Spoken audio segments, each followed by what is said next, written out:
to what you guys have probably seen on other YouTube channels from one guy named Ronnie G, who put a edited version of a video of him and a red Fusion getting into it, and he edited it in such a way to make it look like that he was 100% not at fault. And then eventually the unedited beginning part came up. I guess after people started giving him enough shit about editing it, and then you come to find out that Ronnie G isn't exactly the saint that he appears to be. Beyond the whole editing of the video, he had another video called Messing with Cars, which you can only guess what the hell that was about. Anyway, so he's a 24-year-old sport bike rider. I think it's a 250 or a 600, I forget which one it was. But it's a bike that's in not great shape, as Do It With Dan said, or pointed out. It has brake rotor issues. But anyway, so it shows him illegally lane splitting a bunch of cars, and then once he gets up, he ends up lane splitting, which is bad enough. I don't think lane splitting will be approved in all 50 states. It may be a good idea, it may not be, but either way, it's going to take the general public some time to get used to it, outside of the one state that is legal in, California. Anyway, so he illegally lane splits, and then he basically gets in front of the other car. I mean, it's not like he's staying in the middle lane in between the two cars. He gets in front of him and then cuts the guy off, takes his right of way. And then the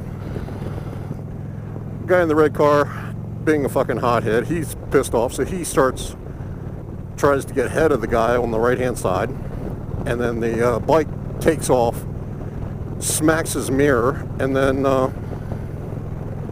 guns it to up over 100 miles an hour. I'm not saying one's right and one's wrong. They're both a bunch of fucking idiots. Anyway, then about 4 or 5 minutes later, they come up to or not even that long, they come up to a traffic light. Again, the guy illegally lane splits. Now the asshole in the red car is pissed even further. He cuts off all traffic and blocks the way. And then you see the guy on the bike flip him off. Let's antagonize the cager a little bit more. And then he accelerates out, smashes, decks the guy's mirror. One of the local TV news things shows the mirror, and it's messed up. It's not totally fucked up, but it's messed up.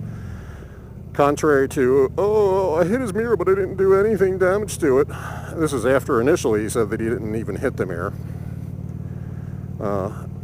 Then they take off, and that's when you see the edited version, which they're traveling like a bat out of hell, weaving on both sides of the road. The guy's trying to, cut the guy off. He says he's trying to get the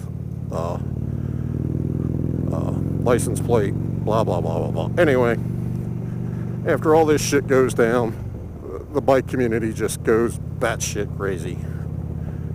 They're, siding behind the bike beyond anything until until the video showing the first part comes out, and then a lot of people break away and say, hey, the bike, the kid, started the whole fucking thing.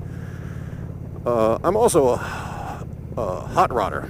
So I see the shit on the hot rod boards, and basically, as you can expect from the car's point of view, it's a whole nother story. It's another stupid squid young driver who's driving like a fucking maniac, blah, blah, blah. So the reality is there's always two sides of the story. It depends on what you drive as to who's the more of the asshole. They're both assholes. But anyway, a little further down the line, you end up finding out that the police saw both videos, as well as the deleted video, Messing with Cars, from this Yahoo, and guess what? They both got arrested, which I say good. Now, the bike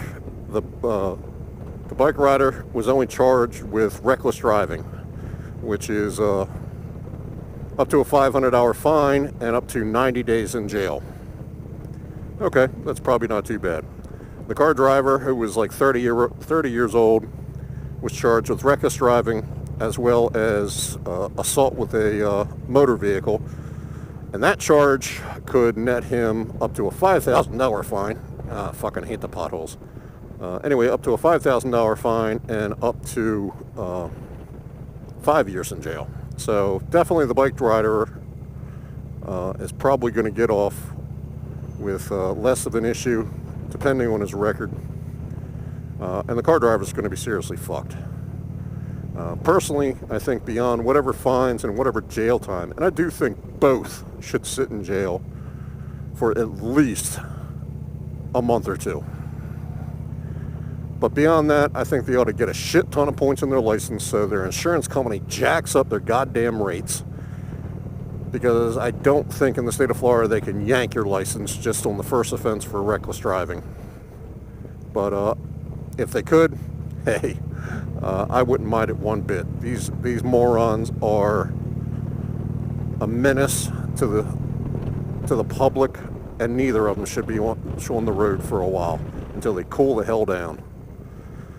Anyway, if you've been on Do It With Dan or Ronnie G's site, you've probably read some of my comments. Probably as usual, I have the more unpopular viewpoint from most motorcycle riders' points of view. Oh well. Anyway, such is the little rant, and hopefully the view from this little thing is not too shaky, and I guess you'll have to let me know what the hell goes on with come on, it's not stop, it's a fucking yield. Fucking people in America. I know from my British motovlogger buddies like Jareth and some of the other guys. You guys have traffic circles all over the damn UK and Australia. We don't have a lot of them around here. And it just confuses the living shit out of people. So, you know, I think Mythbusters did a little survey, and yes, if you put traffic circles in to people that are inexperienced, it actually slows traffic down by like a factor of 4. But once people get used to them, it actually improves the traffic flow by like a factor of 10. But around here, people just do not know how to fucking use them.